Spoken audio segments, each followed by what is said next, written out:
Formosa is a small island yet blessed with an array of natural wonder and splendor.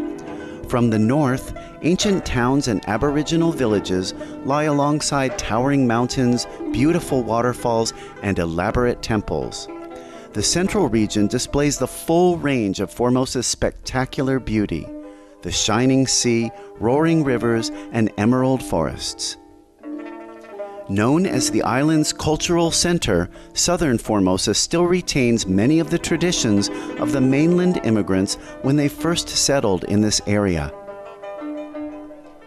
In early 2007, Supreme Master Ching Hai answered the sincere longing of our association members when she joined the festivities with honored guests and around 10,000 of our association members from around the world to celebrate the Lunar New Year of the Pig on February 18th, 2007 in Formosa.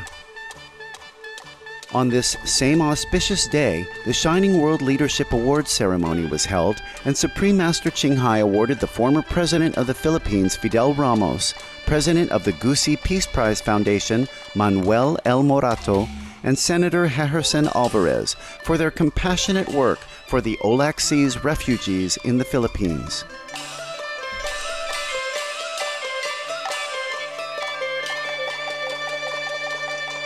We now invite you to listen to Supreme Master Ching Hai's discussion entitled The Punishment of a Stingy Man with a small gathering of Western disciples on December 27, 1992 in Shantiman, Formosa.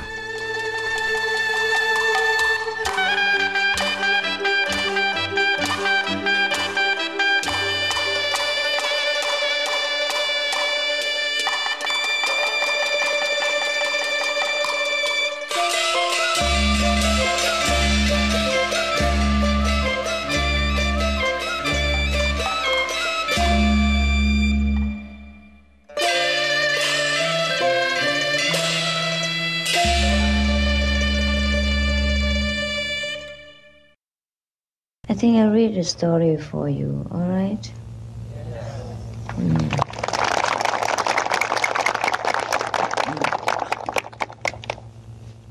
This story is called The Stingy Person is Punished. It's a Buddhist story, okay? Long time ago, there was a very rich man. His name is Lu Chi. He had inherited the parents' property, but he was very, very stingy. Very famous for being stingy. So he was very famous. Once, in the city where he lived, they have organized a very great banquet, big celebration of some kind. There are all kind of noises, there are all kind of merry-go-round, yes, etc. So many people came, so many cars, so many beauties, so many handsomes, yes, etc. So this millionaire Lu Chi felt good also. So then he went to his safe, opened it by secret number, and then took a few coins out.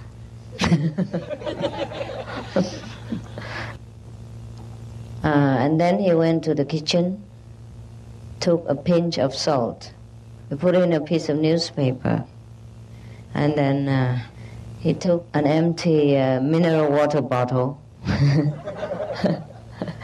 with him. So he tied them all together and carried it on his shoulder and went out to enjoy. Yes, he wanted to enjoy the celebration. And he felt so confident, so happy, and no trace of shame on his face. That's supposed to be the literature in this book, okay? So he entered the city, and then walk around all over places, looking at the people, the scenery, and the happy surrounding. Then he became hungry. So he looked for a shop and wanted to buy something. So he went around and saw a supermarket. Yeah. We modernize the story, so you understand.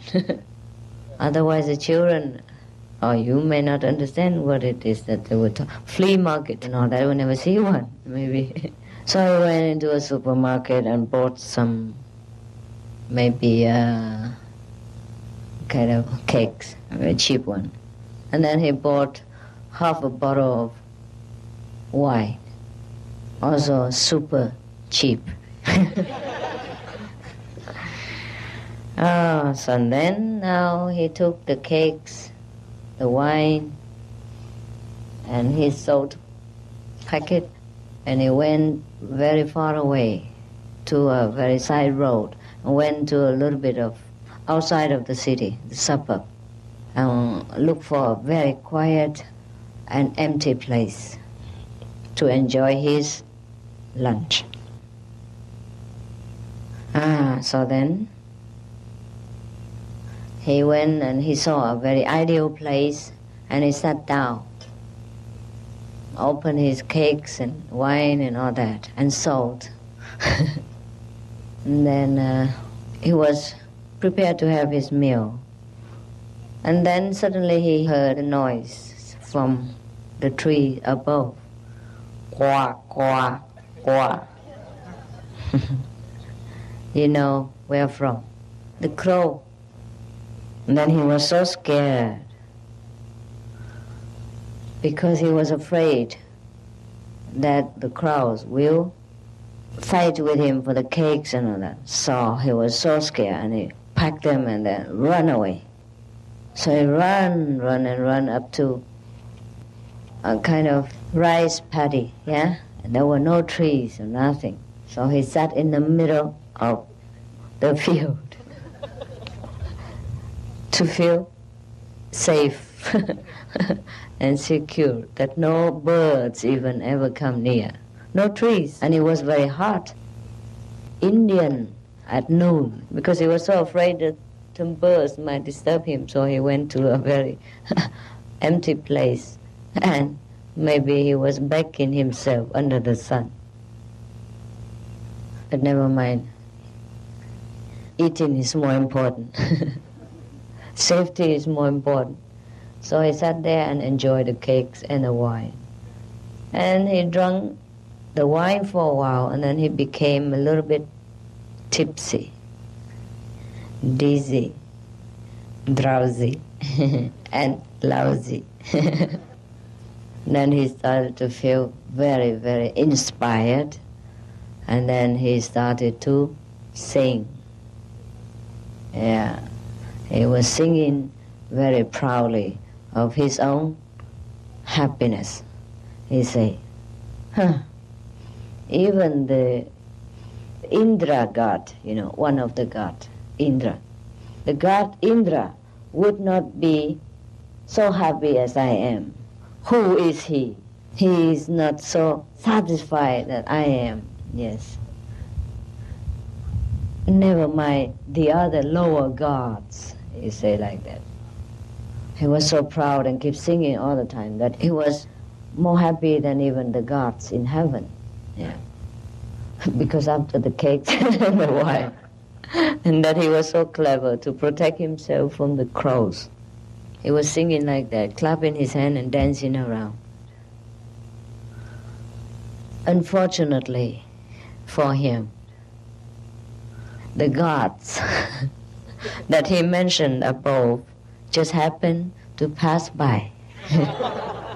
They just passed by on the heavenly chariots because they were going to see the Buddha, Sakyamuni Buddha, who was preaching in a deer park. You know, when an enlightened master preaching somewhere, then all the Buddhas sometimes all the gods from high and low, they would come and listen. Yes. Well, this is one of those things. So when Sakyamuni Buddha was alive, probably same thing happened. We have heard that many times, or we have read that many times in the sutra. So it is good that when we practice the Guanyin method, we can verify the sutra. And we believe the sutra more. We would believe that the sutra, the thing that's stated in the sutra, the Buddhist Bible or other Bible, are the truth. Not a kind of fairy tale. Therefore, you see, this is one of those things. And the thing that happened to the Buddha or Jesus Christ many thousands of years ago would always happen again anywhere a master stays. No difference, because they were all friends. Now, the gods happened to pass by where this stingy man was singing and priding himself with the cakes that he had. So God was feeling very angry. Actually, he wasn't very angry, but he felt this guy was so incredibly lousy. How can he compare himself with the gods when he has nothing, not even an open heart, not even a large heart, and compared to the gods? Actually, the gods will not be that proud, but you must understand that the gods in heaven, they earned their positions by merit, by many, many hundreds or thousands of years of doing good deeds, or maybe by an incredible act of charity. Therefore, they are not ordinary. They're super in their own way. So now, a very ordinary person who has done nothing good whatsoever and who was so stingy can compare himself with gods. That is a very offensive thing and very ignorant thing to do. These things are true. Sometimes we curse the gods or whatever, and maybe they overheard it. And when we came home, we have trouble. Or maybe we just have trouble right there, and we don't know what's wrong, because we cannot see the gods. So now, what happened here? The god was feeling that this guy deserves some lessons. So he was thinking about what to do. He knew what to do now. Because this stingy guy, he had fed himself up to here, and he was drunken and singing, and now he was tired and fell asleep under the grass somewhere. So this God, the one he says not even cannot compare to him. So that God, he appeared. He transformed himself into this stingy guy. Exactly the same manner, same clothes, same voice, same face, everything exactly the same. He transformed himself, and then he went straight to the stingy man's home. And then he gathered all the people in the houses, including his mother, wife, children, and etc. Now he pretend to be the owner, the stingy man.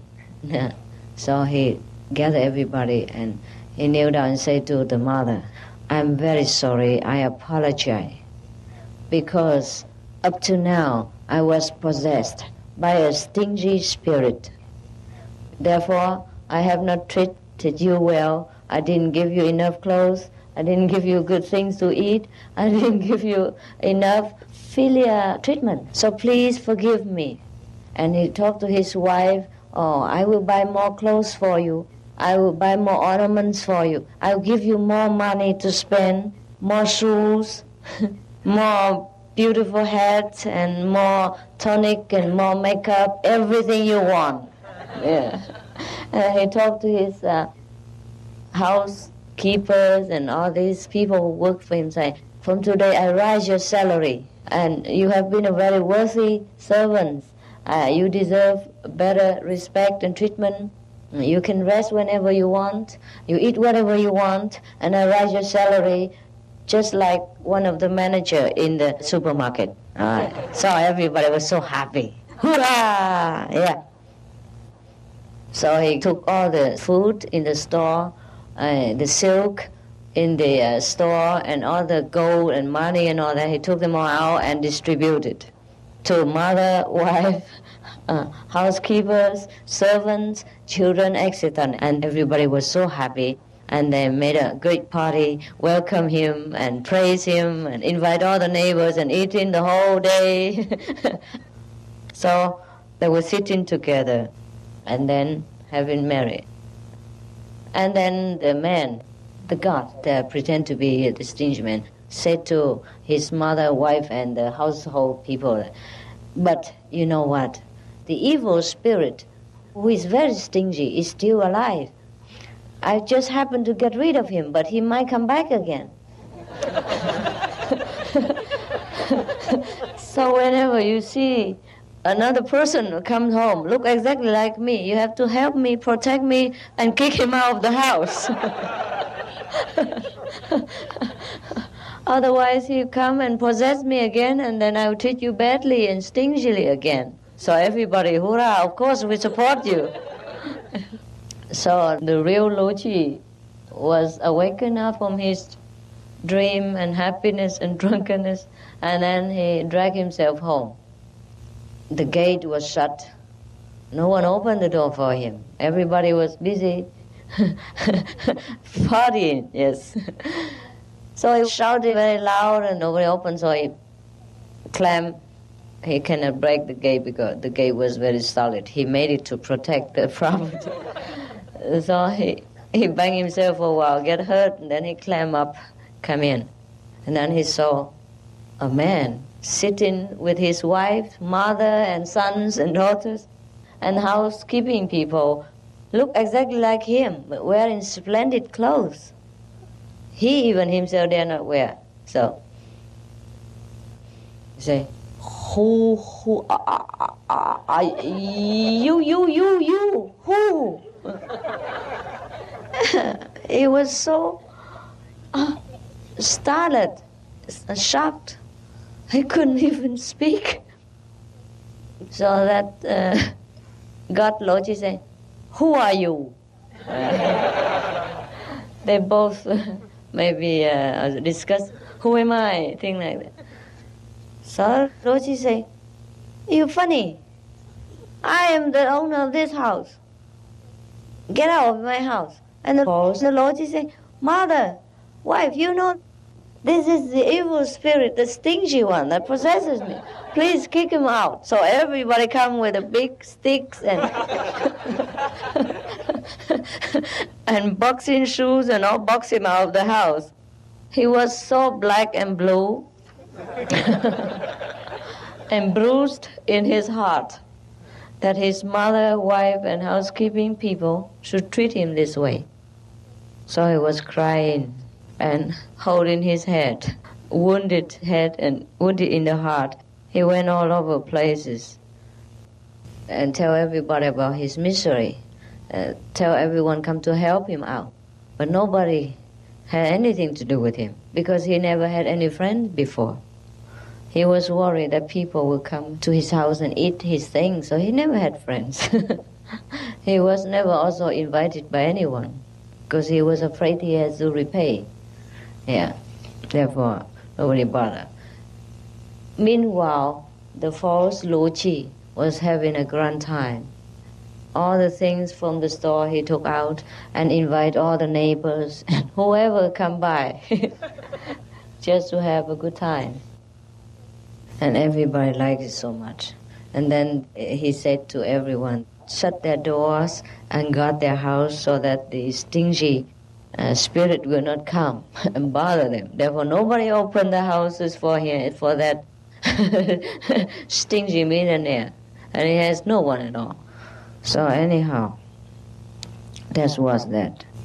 After all, this man came to the king.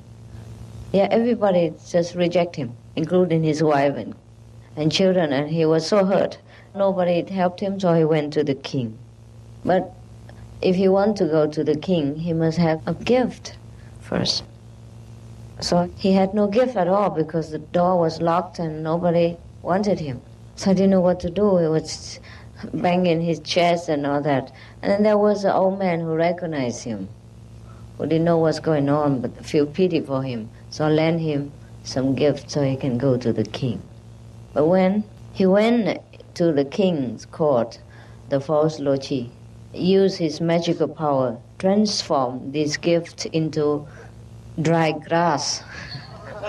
And so that made more trouble for Luigi. And he was staying there and shivering, and he couldn't even speak one word because he was so scared. That's a great sin when you cheat the king, you understand? You will lose your head any moment. So he could not speak one word, he was shaking here. And then the king saw that kind of situation and he felt pity for him. He thought there must be something very wrong because no one would dare to cheat him like that, to make fun of the king and doing things like this. So he said, all right, you tell me, it's all right, it's all right. Maybe he was a good king, huh? When the Buddha was alive, many kings came to him and learned something from him. Therefore, many kings have become good kings, huh? Perhaps like that. India nowadays still have many kings. Different state. Each state have a king. And in the central, they have one head of state. But each small state have a king also. Still they have them. They call him Raja, king. Yeah. Therefore, a great practitioner, like a real living master, they call him Maharaja. Maharaji means the great king. Raja is king, and Maha is great, mean king of kings. Yes.